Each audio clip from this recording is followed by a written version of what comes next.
Apa kata Nabi Muhammad SAW? Aku diciptakan dari cahaya yang belum pernah diciptakan oleh Allah Subhanahu wa taala. Cahaya ini siapa? Allah. Allah memberikan cahayanya kepada Nabi Muhammad SAW. Nih dengar, kenapa Bib cahayanya Allah ada di diri Nabi Muhammad? Ada. Kita pernah dengar Nabi Muhammad ada bayangannya kalau jalan siang. Kenapa? Allah memuliakan Nabi, bayangannya aja nggak boleh diinjak sama orang yang di belakangnya. Nggak boleh bayangannya ada di bawah, dijaga, nggak ada bayangan. Namanya cahaya ketemu cahaya pasti nggak akan ada bayangan. Itu Nabi Muhammad SAW. Kita tahu lagi, saat Nabi kalau jalan berjalan, ada awan di atasnya, nutupin Nabi. Kenapa? Takut Nabi hitam? Bukan. Takut Nabi keringetan? Enggak. Kalau Nabi ini awan nyingkir, matahari akan hancur karena tidak tahan menahan cahaya Nabi Muhammad SAW. Nggak bisa bersentuhan langsung matahari dengan cahaya Nabi. Coba kita bisa bayang. Nurun faqa kulla nur. Cahaya di atasnya cahaya, itulah Nabi Muhammad SAW. Rasulullah sedang bertawaf di Ka'bah. Saat itu beliau mendengar seseorang berucap, "Ya Karim, ya Karim." Orang itu lalu berhenti di salah satu sudut Ka'bah dan kembali berzikir, "Ya Karim, ya Karim." Rasulullah pun mengikuti zikir orang tersebut. Karena merasa diolok-olok, orang tersebut berhenti dan menengok ke belakang. Didapatinya seseorang yang belum pernah ditemuinya. Laki-laki itu gagah dan tampan, yang tak lain adalah Rasulullah SAW.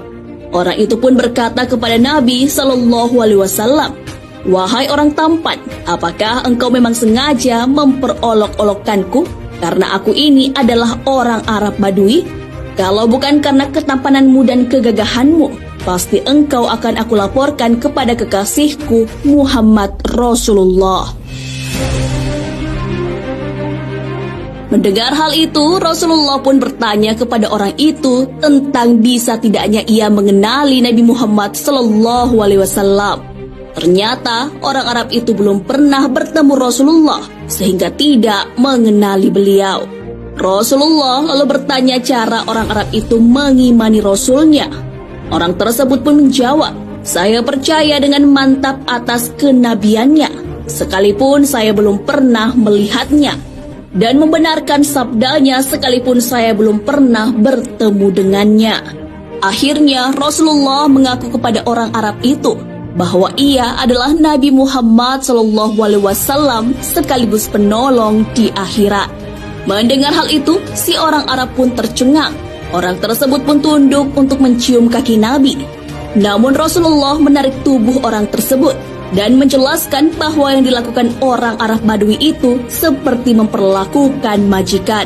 Rasulullah diutus bukan untuk menjadi seorang yang takabur, yang meminta dihormati atau diagungkan. Rasulullah diutus demi membawa berita gembira bagi orang yang beriman dan membawa berita menakutkan bagi yang mengingkarinya. Saat itu, malaikat Jibril pun turun dan mengabarkan bahwa orang Arab tersebut akan dihisap nanti di padang mahsyar. Sekecil apapun perbuatannya akan diadili.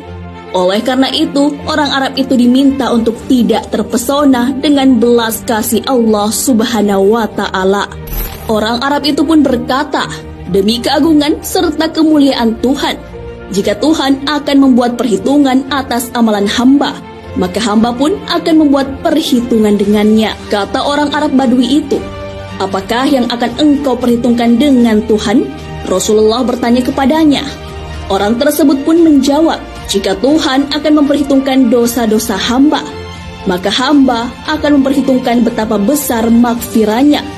Jika dia menghitungkan kemaksiatan hamba, maka hamba akan memperhitungkan betapa luas pengampunannya.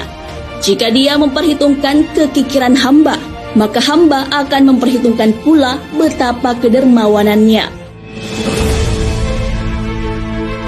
Mendengar hal itu, Rasulullah pun menangis karena yang dikatakan orang Arab Badui itu benar adanya. Air mata beliau sampai membasahi janggutnya. Malaikat Jibril pun turun dan meminta Rasulullah berhenti menangis. Hal ini karena para malaikat penjaga arsy lupa bacaan tasbih dan tahmid sehingga arsy berguncang. Malaikat Jibril juga mengabarkan bahwa dosa-dosa orang Arab Badui itu telah diampuni oleh Allah Subhanahu wa Ta'ala. Allah tidak akan memperhitungkan kemaksiatannya, Malah ia akan menjadi penghuni surga sama seperti Rasulullah SAW. Mendengar kabar tersebut, orang Badui itu bersuka cita dan tak dapat menahan keharuan. Manusia adalah tempatnya salah dan hilaf, namun Allah dengan Maha Pemaafnya selalu menerima taubat hambanya yang bersungguh-sungguh. Untuk mengimbangi manusia yang berdosa, hadirlah cinta kasih dan Maha Pengampun dari Rabb.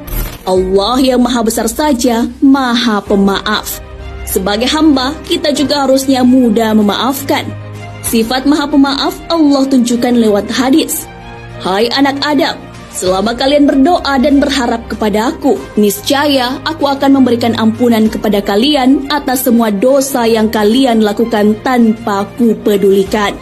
Hai anak Adam, seandainya dosa-dosamu mencapai ketinggian langit, kemudian kalian memohon ampun kepada-Aku, niscaya Aku akan mengampuni semua dosa yang telah kalian lakukan tanpa Kupedulikan.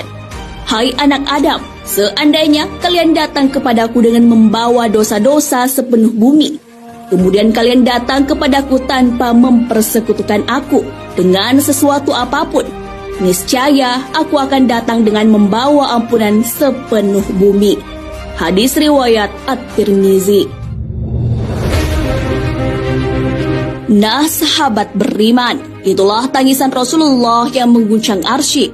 Beliau menangis mendengar perkataan seorang Arab Badui tentang Maha Pemaaf dan pengampunannya Allah Subhanahu wa Ta'ala.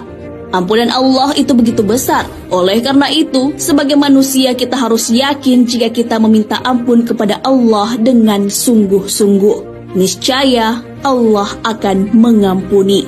Hal ini sesuai dengan firman Allah Subhanahu wa Ta'ala.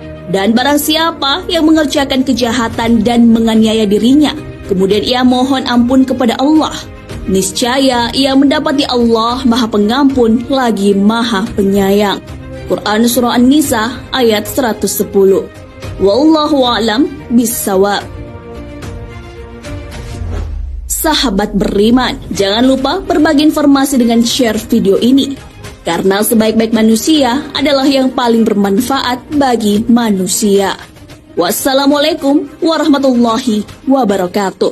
Suatu ketika Nabi Muhammad SAW masuk ke masjid, kemudian ada seorang laki-laki masuk masjid lalu sholat. Setelah laki-laki itu selesai sholat, Rasulullah menyuruhnya mengulangi sholatnya karena ia dianggap belum sholat. Maka orang itu mengulangi sholatnya seperti yang dilakukan pertama tadi. Namun setelah orang itu menyelesaikan sholatnya, Rasulullah memintanya kembali mengulangi sholatnya. Nabi memerintahkan orang ini sampai 3 kali, hingga akhirnya laki-laki tersebut berkata, "Demi Zat yang mengutus Anda dengan hak, aku tak bisa melakukan yang lebih baik dari itu, maka ajarkanlah aku." Rasulullah lantas berkata, "Jika kamu berdiri untuk sholat, maka mulailah dengan takbir, lalu bacalah apa yang mudah buatmu dari Al-Quran, kemudian rukulah sampai benar-benar ruku dengan tumak nina, lalu bangkitlah hingga kamu berdiri tegak, lalu sujudlah sampai hingga benar-benar tumak nina, lalu angkat kepalamu untuk duduk hingga benar-benar duduk dengan tumak nina. Maka lakukanlah dengan cara seperti itu yang akan terjadi jika Allah buka hijab Nabi Muhammad SAW. Nabi Yusuf, Pak, yang dibuka seluruh hijabnya oleh Allah Subhanahu wa Ta'ala